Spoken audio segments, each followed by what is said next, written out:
about this issue. But we've not had the government intensified policies to ensure that some of these issues as a result of impact of COVID-19 had been taken into national response programs. Yeah. No, thank you. Thank you so much, Hannah, and we'll come back to you again later.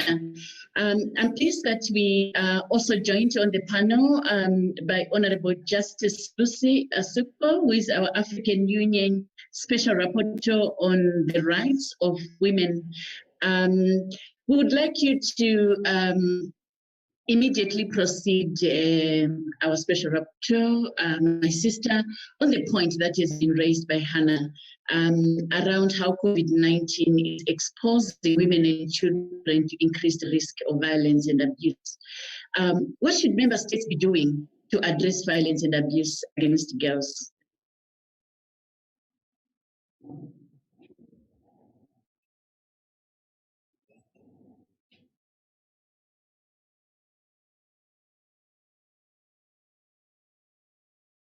I just want to check whether our special rapporteur is connected. If not, we will come back to her with that question around violence. Are you getting me? Please. Now we are getting you. Okay. Thank you very much, Ambassador. It's my pleasure to join this very, very important webinar meeting, which deals with a topic that concerns directly my mandate. I'm Special Rapporteur on the Rights of Women in Africa, but I would like to explain here that the Maputo Protocol, which actually is a Bill of Rights of women, defines women to include girls. And that is why in my protective mandate, I take care of the rights of girls. This meeting is very important because it comes at a time when we are celebrating the 50th anniversary of the entry into force of the Maputo Protocol, and also at a time when states had in their gender policy and solemn declaration opted to have complete ratification of the Maputo Protocol by the year 2020, and also to silence the guns by the year 2020. Following the ratification of the protocol, which, as I said, is the Bill of Rights, which sets out the right to equality, the right to be free from all forms of violence, the right to education, all the rights we are saying are actually being affected by the COVID measures. States have ratified, 42 states have now ratified the Maputo Protocol, which is one of the gains, and 14 of these states have reported on measures taken to implement this protocol to the African Commission on Human and People's Rights. Consequently, many states, those that have ratified, had set norms which normally, if applied, would have been protective of the rights of the girl child.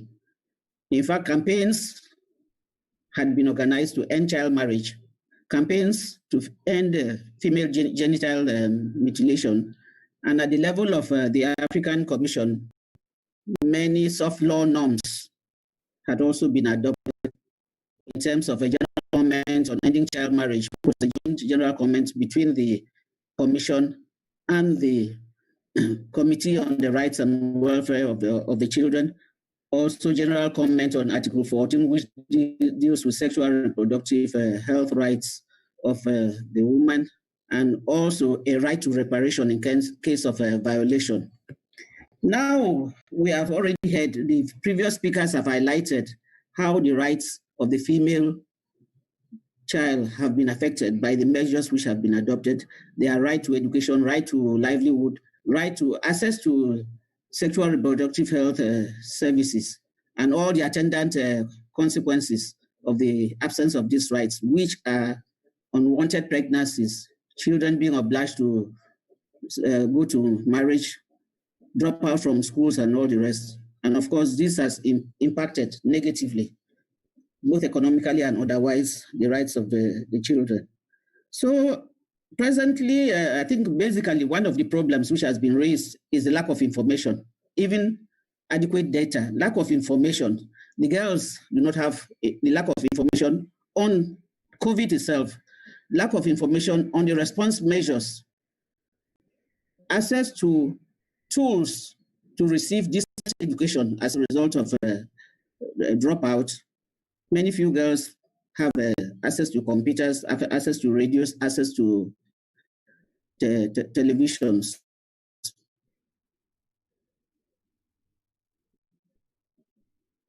Of course, access to sexual and reproductive health rights. We have evidence to the fact that there has been an increase in the domestic and gender-based violence. In fact, the Gender-Based Violence Command Center of South Africa actually raised an alarm to the effect that reports on gender-based violence during this period have tripled because women live within the same confined area with their abusers. And of course, in those circumstances, it is difficult to report the violence they suffer from absence of shelters which used to function before and are no longer functioning because of a lockdown. Hotlines are no longer functioning because all attention is paid to curbing the spread of the COVID itself. In fact, on the televisions, all we see as a hotline is the hotline to inform of any signs of COVID that you have. Nothing is said about. In fact, no female, no gender dimension has been addressed as far as the measures to curb COVID are concerned. So there is a need to raise an alarm, and I think that is why we are here, to raise an alarm as to these inequalities, because all the gains which have been made are very, very likely going to be lost. Girls who are pregnant, what is the attitude of certain governments? Certain governments, even when school would have resumed, Tanzanian government, for example, has banned pregnant girls from coming back to school. So what method are we going to adopt to encourage them to change that attitude? In Sierra Leone, this was the position. Pregnant girls could not go to school, but following our intervention... Ana fifth meeting, lakini stima rua. I'm feeling. Following... Ankamfi tena, lakini... Stima rua. There's something happening, I don't know. There is some interference. Mr. Mohammed, can you mute your computer or your phone? Pode desligar se o microfone porque está interferindo com a apresentação, por favor, senhor Mohammed. Senhor Mohammed, por favor. Thank you so much. If you can proceed and conclude on your comment. Just give me a second. I think someone has interfered with the interpretation. Just give me a second. I fix it. Thank you, Jennifer. Thank you, Madam Ambassador. As I was saying, Obrigado, senhor. The interference is continuing, so I don't know whether you are still getting me. Are you getting me? We are getting you, and it seems they've sorted it out. You may proceed and summarize. Okay. In fact, I don't know how we are proceeding, but from the email I received, we was supposed to set the scene, then we come with measures to interact. So I don't know whether we are still following that, or are you going to come back to me? Yes, we are. Yes, I'll come back to you in the second round of questions. Okay. And already I was... Yes, please. So, in fact, that's the scene in which we find ourselves. Before the outbreak of the pandemic, so much gain had been made. Yet, there were still inequalities, which have been highlighted here.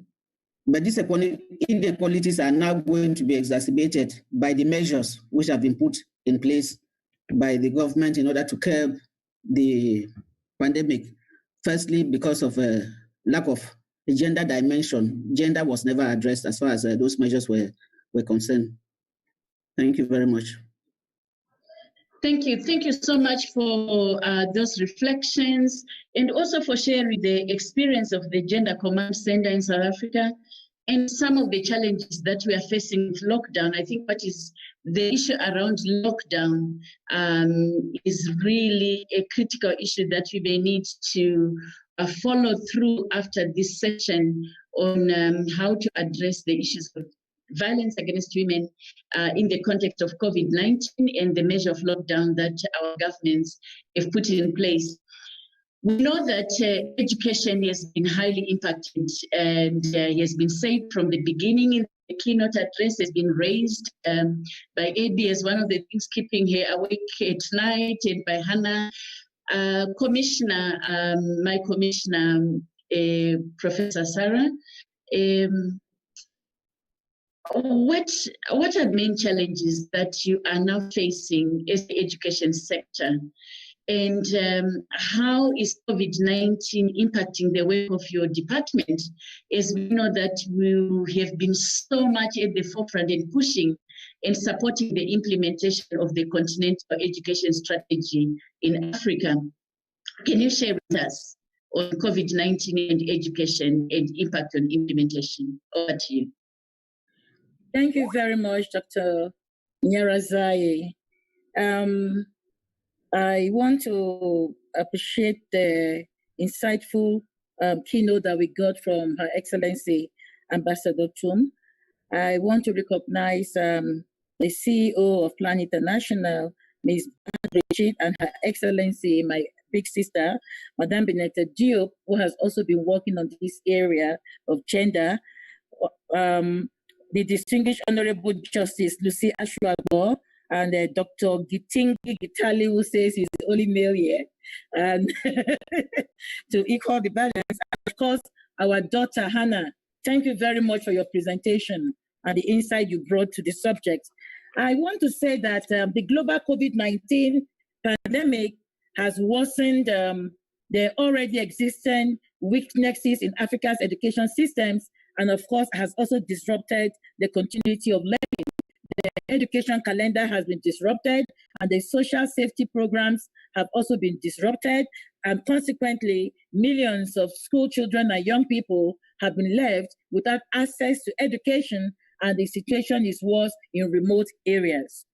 Moreover, the continent needs to provide rapid and innovative responses for education continuity, and of course, in the STC-EST, that is the Specialized Technical Committee on Education, Science and Technology, in November that we proposed the African Union Connecting the Dots, the DOTSS approach, and in the process, we can build a more resilient and sustainable education system in Africa. And schools typically provide safe spaces for girls and young women. And you could see from what Hannah said about 3 sisters that were raped by their brother. It is because they are no longer in school, and an idle hand is a devil's workshop. So how do we cope with many of the exigencies that we find when people are affected with COVID-related school closures factors all across the continent? What do we do? So when kids are in school, they are less likely to be forced into marriage, like Ambassador presented in her presentation, and they are most likely not to be abused sexually. For the teachers who are sleeping or who are forcing their students with them, it's actually an outrage, and it should not be condoned. So during this pandemic, however, schools are not there to protect the girls. So this crisis has put them at higher risk of sexual violence and exploitation, even coming from the presentation we have from Ms. Anne Bridget, where it is stated that many more domestic violence has been accounted during this COVID area. So this crisis has put them at higher risk of sexual violence and exploitation, trafficking, child marriage, forced labor, and social exclusion. Moreover, our girls are overburdened with house chores, leaving them with limited time devoted to learning. But the question you've asked me is direct, and we are speaking about flattening the gender curve and the means of reducing this. To flatten the gender curve is also to reduce the gender gap. And when we speak of gender, it is the attitude of being male or female. So the word gender there does not really mean girls only, it means girls and boys. So how do we flatten the gender curve between boys and girls? And this is to bridge gender gaps. And research has documented higher rates of disability, higher rates of violence, etc. Now, when it comes to the field of education, how are we handling it? During the extraordinary ministerial specialized technical committee on education, science, and technology that we had this April to look at the impact of COVID on education, science, and technology, and this was organized by my department, countries gave their various responses in the areas of education, science, and technology to COVID-19.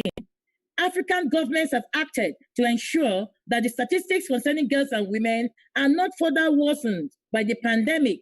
During these periods where schools are closed, boys and girls have been given the opportunity to continue learning. So what did we do?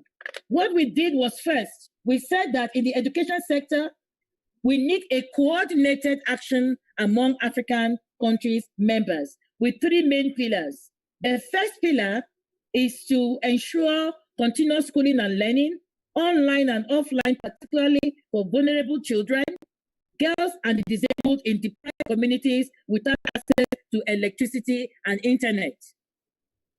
How do we do this? It is to create community centers and also to use radio and television to teach them. The second pillar is the response to further advice on an African plan for reopening schools with appropriate strategies to catch up on the lost period of learning and implement campaigns and implement measures to facilitate inter-country learning and upscaling of good practices. How do we achieve the education response? The ministers decided that first, it was very important that we prioritize investments because we spoke about financial liquidity. It is important to prioritize investments in internet infrastructure and facilitate broadband connectivity coverage to all education institutions, schools, universities, and colleges, particularly those in rural areas, and remote learning and teaching platforms and tools through digital technologies and traditional media such as radio and television, and advocate for access to free data for a period and education content available through telecom companies and other digital service providers such as search engines. And secondly, to respond to this education response, we need to collaborate closely with our partners, including the UNICEF, the UNESCO, and other multilateral partnerships such as the Global Education Coalition to provide appropriate support to African Union member states to implement education response to COVID-19. Moreover, the Commission has also embarked on conducting a joint survey with UNESCO and African Development Bank on the impact of COVID-19 on education in Africa. The importance of this is that it will inform and improve the response to COVID-19. We have also created the ASTRIC Advisory Board on COVID-19, and the ASTRIC is the African Scientific Innovation Council, and set up various scientific technical working groups to study the impact of COVID-19.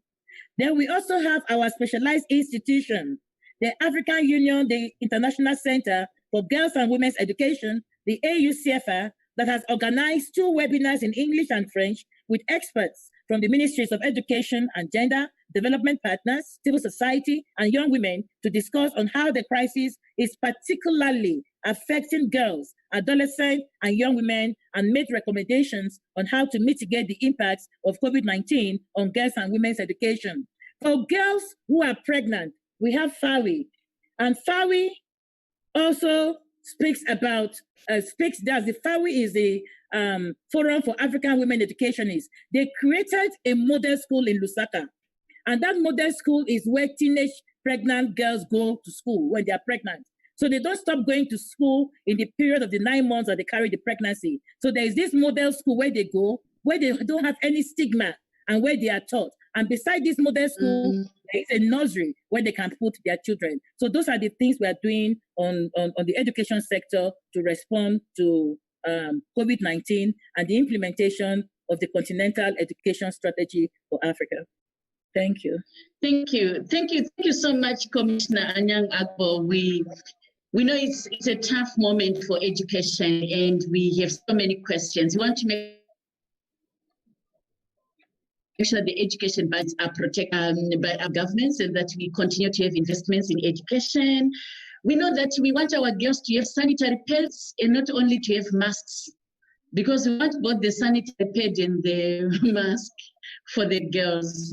In the times we don't see enough of that, and we really value the push that you are giving on the issues around the digital divide for continuing education for those at risk. Plan International, together with Girls Not Rise, with the Global Partnership on Education with FAWE, and with Rosaria Memorial Trust and myself on my mandate, we did send a solidarity letter related to education to yourself and to a solidarity letter to the African Union, and as a way of also reinforcing those messages, we'll share that solidarity letter with the audience that are here as we continue to raise these issues. I'd like to immediately proceed. Thank you, Commissioner. Madam Binta Diop, you are our African Union Special Envoy on Women, Peace and Security. And one of the immediate messages related to Africa's being silencing the guns for this year, and also the call for the global ceasefire. You know, the rights of girls and young women to be compromised in humanitarian settings. What is being done at the continental level to address and protect girls and young men? Madam Binta Diop. Thank you. Thank you, Dr. Naradzai. And let me stand on the existing protocol for the interest of time and recognize the AMA. And thank also the Plan International for inviting me to be part of the conversation, as you have said. You know, the pandemic started with the health issue. And we all realized that it was going to evolve into a socio-economic, humanitarian, but also security threat in our continent. And it impacted on the livelihood of the women, the families, but also, in particular, what impact on the women has double impact on the children and the young people. So, and that's why we are linking the issue of the disparity and the impact in the family on the women, but also double on the African children. So while we look at the issue of the lockdown and trying to stop the spread of the invisible enemy, it's emerged that the lockdown and confinement by our government put at high risk women and girls. And I think what Hannah from Ghana and also commissioners and everybody who spoke before me stated that the crisis, the impact on the girls and the high risk that it has put and highlighted some of the challenges. Violence against women. In conflict zone, you have said it is so the rape, even that we have policy on zero tolerance, but still the rape is doubling in the conflict areas. Sexual violence. The other day, in one of our discussions, one of the young girls came to say, you know, young girls have been raped, maybe how many years old? We don't want even to say the age of that young girl to be raped during the crisis. So it's doubling. As UNAPA have said that if we have 3 more months, 6 months of lockdown, we can result in additional 31 million cases of gender-based violence. 1 million in the whole world of gender-based violence. So that's the study that UNFPA with other institutions have come up. Everybody has spoken about the closure of schools. You know, in conflict zone, we have seen most of the time that the rebels group, the warring factor, are occupying schools. Professor Sarah have said the impact in the education system. But here, doubly, in areas of conflict, not just the institution are locked down, but they will be double lockdown because those that are existing now don't exist anymore. So you can see on the humanitarian context, it's really, and there is no mobile phones, as you can know, access to information, has been said by Justice Lucia Swagbor, but also the connecting with the teachers.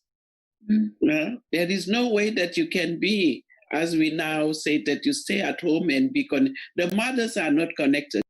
Okay, do you want the children to be connected? There's no way to have a conflict zone. The informal economy that you know, the trade, cross-trade borders because of the lockdown. So what about the food of the children? How do we feed our children at home?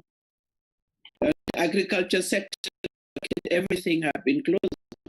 So we're going to have a food crisis and doubly on the world and the children. So the African Union Commissioner Sarah has that there is a strategy put in place by trickled to the commissioners, the other institutions.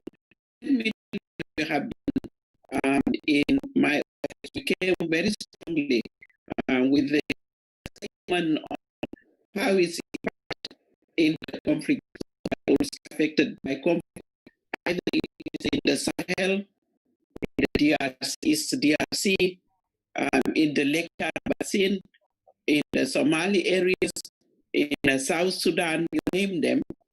And it's really the issue of the violence is there, but also the refugee and the displaced women and children in the camp. I think that statement come and set the tone. But we also, within the office of the chairperson, Musa Faki Mohammed, we came with the gender dialogue and consultation.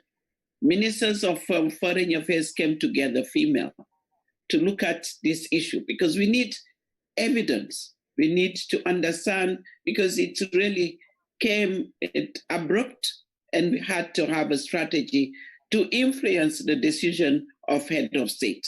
So that's why ministers of gender came together to discuss this issue and the impact, and also not just on women, but also on the society and on the girl in our society in Africa.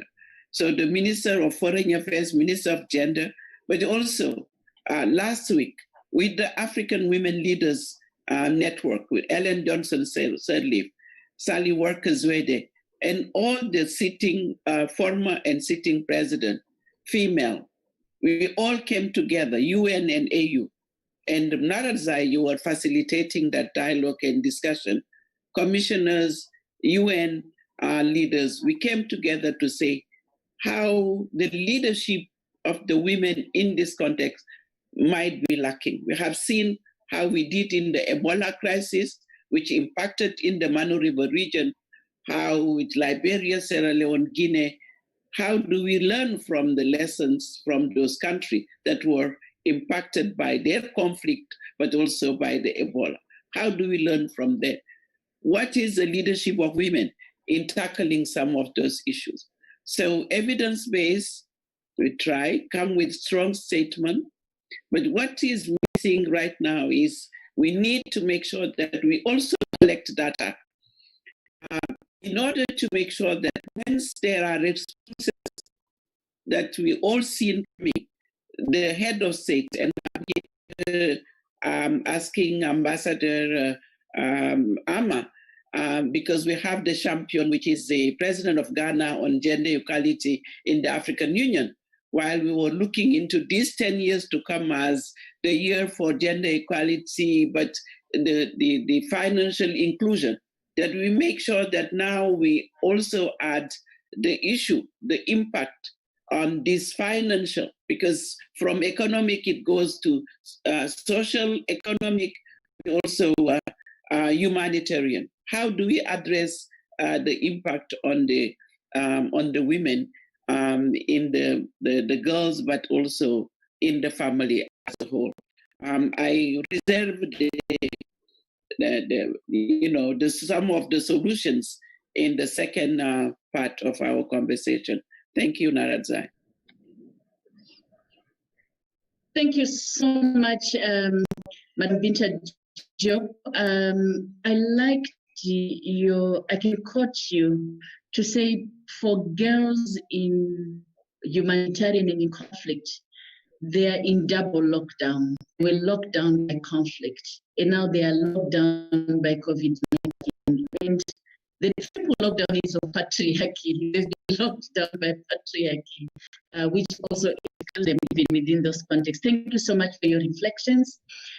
With the time that we have, I would like to invite the panelists that you just go straight to your recommendations. We give each other 2 minutes and go straight to what you would be recommending in terms of confronting the challenge and what the new norm is. We're receiving and we've continued to receive extraordinary comments from the audience, from the participants in the chat, and we want to honor all that, and we recognize all those discussions. And the critical question systematically coming from the audience is, therefore, what we need to do differently. Therefore, what needs to be done now that we know the impact, the actions is what is being called out for. So, Hannah, quickly over to you. What are the opportunities for building resilience among young people? 2 minutes, your key recommendations. Please, can you come again with the question, the latter part?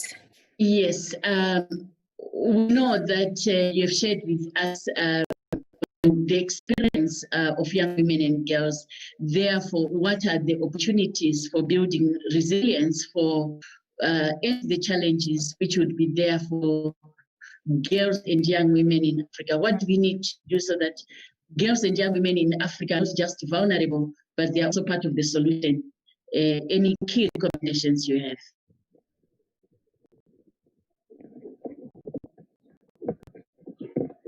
Okay, thank you so much for the question. As part of resilience among young women or girls in this COVID-19 era, I think there must be intense policies in condoning acts such as domestic violence. Now, due to this COVID-19, DOFSO in Ghana is not active as before, and so most of these abuse cases are not reported. And so, therefore, the government must intensify policies to encourage or empower women to speak out or to work into DOFSO to talk to issues about abuse. And then again, we should also intensify gene learning. As part of the lockdown, schools are closed as well, so education is subsequently affected. Now, Plan International, with collaboration with JTB, is organizing online e-learning for students in Ghana. This is a good initiative. How about the people in the areas?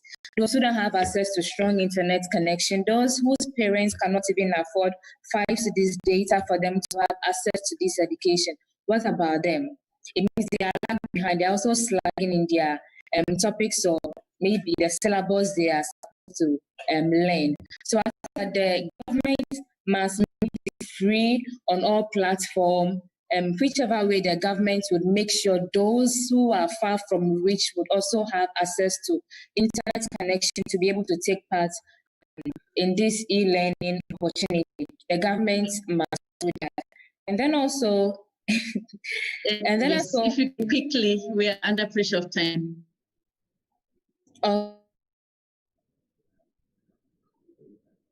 Can you hear me?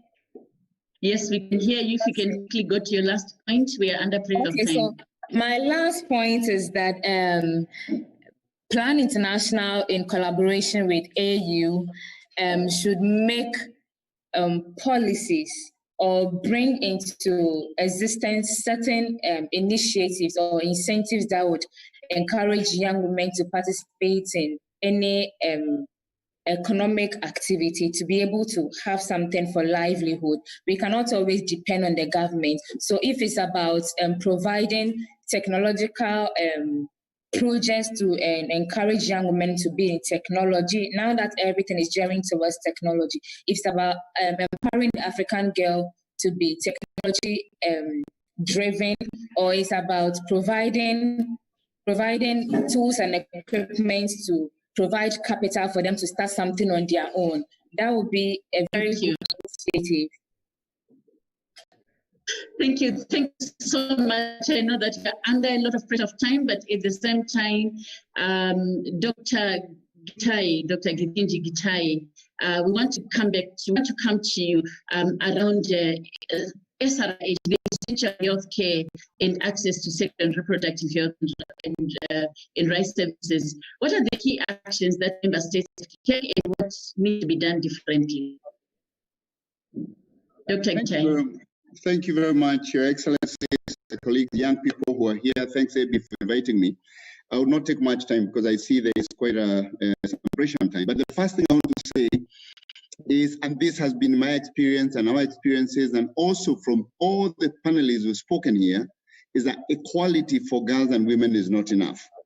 I am not a fan of using inequality when we are discussing historical injustices, like what affects women and girls, because it implies that what we are fighting for is equal treatment.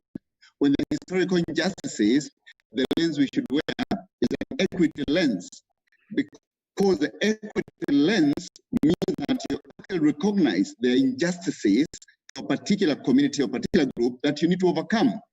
Equality means that everyone deserves the same chances and the same, constitutional framework, same institutions. But we know that for girls and women, as we talk about SIHR, as we talk about the response, as we talk about all the things we need to do, we know there are specific barriers we need to remove for women and girls. We know that we need to have gender-specific data, specifically identify the priorities. We know that we proactively must make sure that the response and the recovery plans have gender in mind. So this is equity, not equality, because equality, we are not looking for just equal treatment. We know that some of the things we've talked about mean that we have to pay attention to girls as well as they go back to school. We have to pay attention to continuity of services for women, especially for reproductive health services, for antenatal care, family planning. We know we have to watch, for example, that when we open schools, there has to be a specific gender lens, starting before the schools open, as whether the girls are ready to go back and whether they have been affected by FGM, as was said earlier, early child marriage, and therefore they are unable to go to school. So we must wear these specific gender lenses, which means that we are basically asking for equity. We must disproportionately think about how to present youth and women in the committees, in the task forces that actually we put in place. If we don't do so, we end up with an equal report. If you look at a report that was done recently by Africa CDC, which was called Using Data to Find Balance, Responding to COVID-19 in Africa, and I'm a board member of Africa CDC, it had not a single gender element on it. It talked about, of course, what are the issues on lockdowns, what do people think, what do people have to oppose, but we know that there is a specific gender problem. If we actually start to think about equity, then it means that every report we do, every dashboard we develop has gender markers on SIHR, on continuity of services, on gender-based violence, and therefore, really the call I'm making on this webinar is that the call is for equity. It is a disproportionate action to ensure that those left behind are covered. And in my closing remarks, because I know we may not have another chance to say, I would say there are key things that we need to look at. One, centrality of communities, and community here are meaning those who are most left behind, sitting on the table and ensuring that in the task forces, ensuring people like Hannah are sitting in the national task forces, they are not just consulted, but they are actually there in decision making, ensuring that we give Hannah and the other people data that is disaggregated. If a whole research done by Africa CDC, including World Economic Forum, does not disaggregate the data by gender, then it tells you that we are not actually addressing the issue. The other thing to talk about is we must build and protect. We must bounce forward, not bounce backwards. We have lost many gains. We had made gains on gender, on SIHR. In the Universal Health Declaration last year, we made gains. But now we are going to lose those gains, as has been enumerated by all the panelists. So we must start to think out this gender lens so that we build back better, bounce forward instead of bouncing back. And we'll only be able to do that if we put the gender lens on all the activities, all the policies, all the task forces, all the data, and ensure we also push for achievement of UHC, because it can be a protector of the vulnerable. And the AU needs to really push for achievement by all the states as a way of protecting health. UHC is responsible to their needs, family planning, and maternal health, and all the other issues that actually we can provide for women. So that's what I would like to say.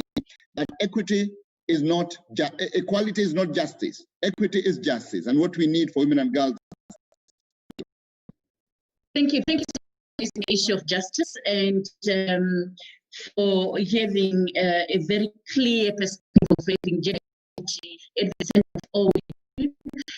We hope that yes, strong ways for the CDC, both national mechanisms, agenda experts consciously looking at that issue. I'm pleased that the authors is given us 10 minutes to allow us to read our recommendations. Thank you again, Dr. for your recommendations and the direction moving forward.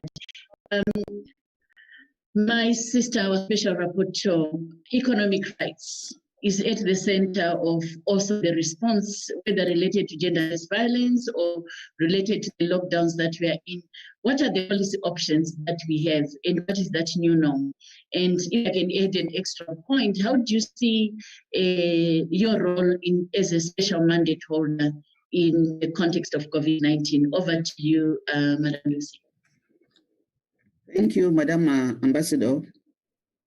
At the outbreak of this pandemic, the African Commission and my mandate immediately engaged the states on the negative consequences of the measures being taken by the states and drawing their attention to the fact that human rights obligations still existed, even in the context of COVID.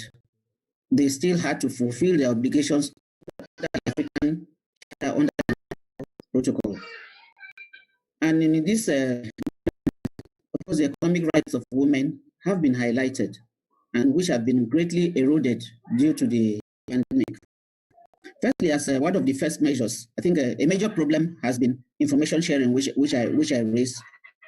So my primary recommendation will be sharing information and coordinating actions at a global level in order to address this issue. Women themselves should be involved, young girls should be involved in decision making, which is lacking presently. Then, of course, in the sense of combating sexual violence, provisions of shelters should be made. Root causes, above all, the root causes of the violence against women should be addressed. Poverty, because that's the causes of child marriage, is one of the causes of FGM. And Madam Ambassador, I here recognize all the effort you've been doing in order to curb child marriage on the continent, which is exacerbated due to the COVID. So there is need to intensify your campaign. States also should be able to intensify. We need to put money on research to see the real impact, the economic impact of this COVID on women. In statistics should be highlighted. Again, we insist that budgetary provisions should be made to address, with a gender lens, to address the impact on women. And at the end of the day, maybe I talk a bit